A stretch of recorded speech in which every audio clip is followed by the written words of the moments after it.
Location Automobile. Pour toutes vos locations de voitures et utilitaires en Guadeloupe, faites appel à RL Location Automobile. Avec RL Location Automobile, réservez en toute tranquillité, 7 jours sur 7, 24 heures sur 24. RL Location vous propose une large gamme de voitures et d'utilitaires au meilleur prix sur le site internet www.rl-location.com. RL Location, c'est aussi l'assistance et la livraison. Pour tout renseignement, contactez-nous au 05 90 106 687. RL Location Automobile, la location en toute simplicité. La CDMT et FO ont quitté l'intersyndicale qui s'est construite et mobilisée pour lutter contre l'obligation vaccinale. Bientôt la fin de la mise en service des nouvelles conduites d'eau potable de Séguineau au Lorrain. Votre sondage, bientôt les élections présidentielles. Selon vous, que faut-il demander pour la Martinique au président qui sera élu ? Et vous retrouverez à la fin du journal Votre savoir et réfléchir, présenté par Roland Laouché. En cas de stress trop important, vous pouvez utiliser une huile essentielle, soit par inhalation, c'est-à-dire en la respirant, soit en massage. La verveine citronnée est propice au sommeil. L'air aujourd'hui est moyen, il devrait le rester demain. Félicien Elisabeth dit Jeannot, ancien entraîneur du Good Luck et de la sélection de Martinique de football, est décédé samedi 26 mars à l'âge de 90 ans. Jeannot était un homme particulièrement sympathique, affable. Sa veillée a lieu ce soir au stade Louis-Achille de 18h à 22h. La cérémonie religieuse se fera en l'église de Bellevue demain, jeudi à 11h. Compte tenu de la crise sanitaire liée à la pandémie de Covid-19, la collectivité territoriale de Martinique informe les opérateurs de la pêche, de l'élevage, de la transformation ainsi que de l'écoulement de certains produits de la pêche et de l'aquaculture que la date limite de dépôt des dossiers de demande d'aide relatifs au plan de compensation des surcoûts, le PCS, pour le second semestre 2021 est reportée au jeudi 31 mars 2022. Pour tout renseignement supplémentaire, rapprochez-vous de la CTM. À propos des vigiles blessés devant l'hôpital Pierre Zobda-Kitzmann, nous avons reçu un autre témoignage de soutien. Il s'agit d'une lettre que signe le docteur Barnet-José Louis pour le bureau de la section hospitalière du syndicat des médecins. Voici cette lettre. À l'heure où nous devons tous faire preuve de courage, de détermination et d'inventivité pour maintenir le fonctionnement de nos services, de nos équipes et de nos établissements, nous déplorons l'escalade de la violence dans nos lieux de soins. Nous devrions tous concentrer notre énergie pour assurer la qualité et la sécurité des soins pour nos patients, lutter pour améliorer nos conditions de travail. Quel que soit le combat et la détermination, rien ne justifie autant de violence. La communauté médicale et la section hospitalière du syndicat des médecins de la Martinique témoignent tout son soutien et ses vœux de rétablissement à toutes les personnes blessées lors de cette agression. Nous allons continuer à œuvrer pour reconstruire nos équipes et nos projets dans un seul espoir, réussir à ramener de la sérénité afin de travailler ensemble à préserver nos établissements de soins. C'est ensemble que nous pourrons avoir la force de réclamer des conditions de travail décentes, relancer l'attractivité au sein du CHUM dans un seul objectif, assurer et améliorer la santé des Martiniquais. Stop à la violence, oui au dialogue, oui à la construction commune. Chacun doit prendre sa part de responsabilité dans les enjeux face à l'avenir. Fin de citation. Cette lettre est donc signée le docteur Barnet-José Louis pour le bureau de la section hospitalière du syndicat des médecins. Un des vigiles dont il est question dans cette lettre n'a toujours pas retrouvé la vue. Une réunion spéciale du CHSCT, Comité d'hygiène, de sécurité des conditions de travail, s'est tenue hier pour prendre des mesures visant à renforcer la sécurité aux abords du CHUM. On avait pensé que le tribunal judiciaire prendrait sa décision hier, mardi, dans l'affaire de l'ADARPA, mais il n'en a rien été. Les magistrats ont jugé que seulement 3 des 5 offres déposées sont recevables et a mis l'affaire en délibéré. La décision sera rendue le 12 avril. Rappelons que l'ADARPA avait une dette de 8 millions. Rappelons aussi que le personnel avait entrepris de constituer une SCOP, Société coopérative et participative, mais le temps lui a manqué pour finaliser ce projet. Le 11e critérium cycliste des quartiers du Lamentin va commencer demain, jeudi 31 mars, et va durer jusqu'au dimanche 3 avril. Il est organisé par la ville du Lamentin, l'Office martiniquais du sport et des loisirs, l'Étoile cycliste lamentinoise et le Bandidina Bikers. Après avoir été annulé en 2020 et en 2021 pour cause de contexte sanitaire, le critérium cycliste des quartiers du Lamentin est donc de retour et dans 4 jours de course, on saura qui est le successeur de Willy Roseau du Madidina Bikers, vainqueur de la dernière édition en 2019. Les invités sont cette année la Team Brickbeck Contentin de Normandie et en provenance de la Guadeloupe, les équipes de Team Madras Cycling de Saint-François et CSCA Propreté 2000 des Abîmes. Tous les clubs de Martinique seront alignés au départ de la compétition. Comme pour bien illustrer l'adage bien connu en Martinique, complot nex et complot chien, la CDMT et FO ont quitté l'intersyndicale qui s'est construite et mobilisée pour lutter contre l'obligation vaccinale.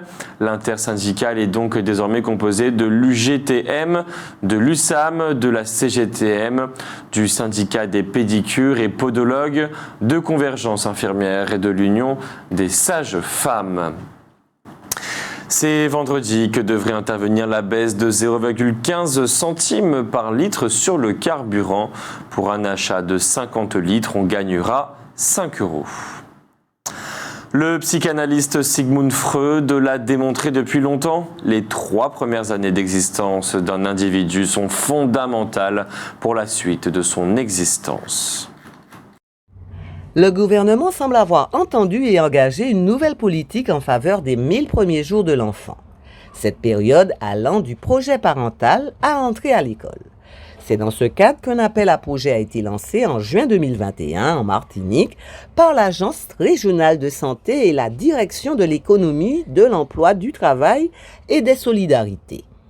Le 24 mars, à l'IMS, l'Institut martiniquais des sports, les 12 projets retenus ont été présentés au public. En voici quelques-uns. Le mouvement d'Uni met en place des ateliers de médiation artistique et pluridisciplinaire sur la parentalité et propose de lancer un nouveau centre de jour gratuit pour les enfants des femmes victimes de la prostitution. Art Incidence met en place des ateliers de sensibilisation artistique, d'éveil sensoriel et de pratiques somatiques pour participer à la construction du lien maman-bébé au sein du centre maternel SOS Maternité. L'organisme Accueil Soutien Insertion Sociale Adolescente Enceinte propose des ateliers temps bébé, bien-être global et éveil jeune enfant. La ville du Robert propose des activités d'éveil à la lecture pour le bébé en le sensibilisant aux sons et aux matières de la grossesse jusqu'à 3 ans par des bains de livres, des séances de lecture, des mises en scène. L'épidémie de Covid continue de reculer sur notre territoire. 3 789 nouveaux cas la semaine dernière contre 16 267 la semaine précédente. 50 personnes sont hospitalisées, 8 sont en réanimation. On a eu à déplorer 5 décès la semaine dernière. Sur le front de la distribution de l'eau sur notre territoire, les travaux sont sur le point d'être terminés à Séguineau. Vendredi et samedi prochains vont commencer les raccordements. Ils s'accompagneront forcément de coupures d'eau dans un certain nombre de quartiers. L'intermédiation financière qui existe depuis 2020 est automatisée depuis le 1er mars dernier. Bonne nouvelle pour les parents séparés qui peinent à percevoir la pension alimentaire à laquelle ils ont droit depuis le 1er mars 2022. Les caisses d'allocation familiale et la mutuelle sociale agricole assurent le versement automatique des pensions alimentaires aux parents séparés dans le cadre d'un jugement. Cette évolution s'applique pleinement dès cette année dans les cas de jugement de divorce avec enfant et à compter du 1er janvier 2023 pour tous les autres types de séparation, dès lors qu'il existe des titres exécutoires de pension alimentaire. Rappelons que c'est en 2017 qu'est créée l'Agence de recouvrement des impayés de pension alimentaire, la RIPA, qui sert d'intermédiaire financière pour verser la pension alimentaire. L'objectif est, en sécurisant le versement, de lutter contre la précarité, de prévenir les tensions entre les ex-conjoints et de garantir à l'enfant une stabilité dans ses conditions de vie. Puis fin 2020, l'intermédiation financière à proprement parler est mise en place. Sur demande d'un des deux parents, en cas d'impayé, la RIPA peut alors collecter tous les mois la pension auprès du parent payeur et la verser automatiquement à l'autre parent. En janvier 2021, cette possibilité a été élargie aux parents n'ayant pas rencontré d'impayé. L'intermédiation financière concerne au total 75 000 couples séparés. L'automisation de l'intermédiation financière permet de passer d'une logique de recouvrement à une logique de prévention des impayés.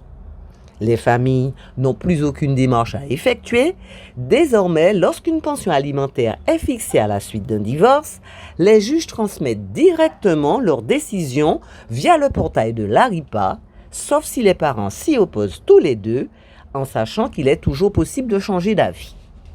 Pour mettre fin à l'intermédiation financière, il faut l'accord des deux parents. En cas de violence conjugale, l'intermédiation financière est automatiquement mise en place, même si les parents la refusent, afin d'éviter toute pression de l'un ou de l'autre. Ce dispositif permet aussi d'engager dès le premier mois d'impayé une procédure de recouvrement. Les salariés de Brasserie Lorraine continuent la grève qu'ils ont commencé lundi. Selon eux, le conciliateur mis en place, Maître Miroite, ne fait en réalité aucune proposition. La fin de sa mission va intervenir le 4 avril. Les grévistes réclament une augmentation de salaire et de meilleures conditions de travail.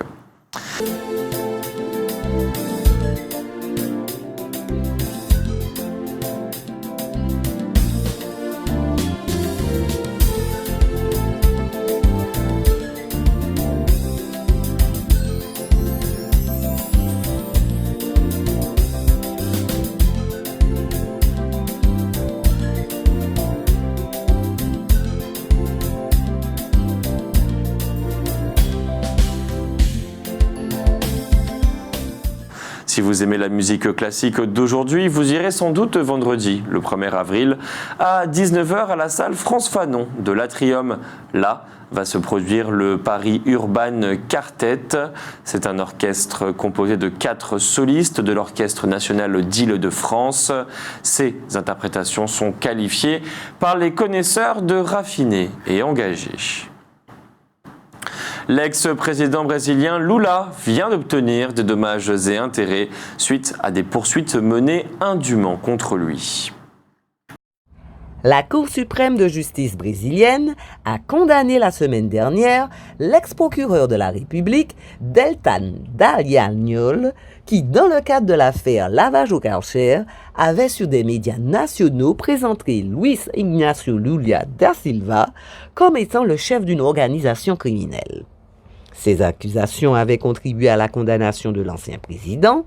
Ce dernier a en effet passé 580 jours de prison suite à des décisions annulées depuis, car rendues par des tribunaux qui n'avaient pas compétence en la matière. Deltan Dallagnol devra donc verser à l'ancien président 75 000 réaux pour dommage moral.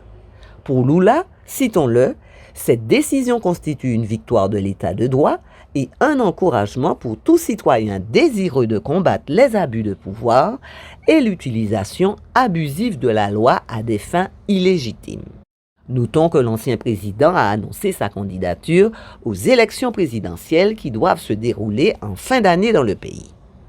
Ajoutons que Sergio Muro, le juge qui a dirigé les investigations concernant l'affaire lavage au Karcher et qui fut par la suite pendant quelques mois ministre de la Justice de l'actuel président Jair Bolsonaro, est également candidat à la présidentielle. Il a commencé récemment une tournée de rencontres avec des personnalités politiques européennes, une façon sans doute de se présenter sur le vieux continent comme une alternative à Lula. Ce matin à 9h, une audience en référé s'est déroulée au tribunal judiciaire à la demande de 11 entreprises situées à Place d'Armes qui demandaient réparation à la CSTM. La CSTM qui les aurait empêchés de travailler lorsqu'elle bloquait à Place d'Armes précisément une entreprise du groupe Des Pointes.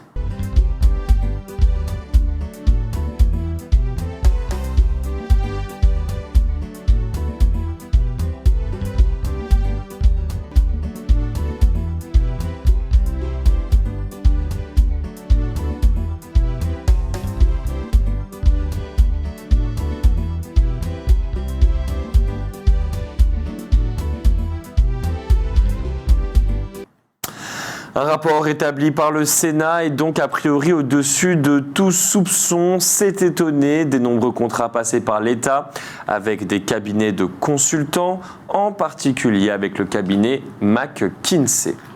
Il s'agit, selon les opposants Emmanuel Macron, d'un véritable scandale d'État. Ce cabinet de conseil américain a signé avec le gouvernement français en 2021 pas moins de 893,9 millions d'euros de contrats. Par ailleurs, il y a 3 mois, le dirigeant d'une filiale française de McKinsey avait assuré que le cabinet payait bien l'impôt sur les sociétés en France. En réalité, malgré un chiffre d'affaires de 329 millions d'euros sur le territoire national en 2020. Le cabinet n'aurait versé aucun impôt sur les sociétés de 2011 à 2020. Les sénateurs pointant du doigt un exemple caricatural d'optimisation fiscale, c'est-à-dire en quelque sorte de fraude légale. Outremernews.fr, le site de l'actualité Outre-mer, 24 heures sur 24 et 7 jours sur 7. Retrouvez la chaîne Outremer News sur YouTube.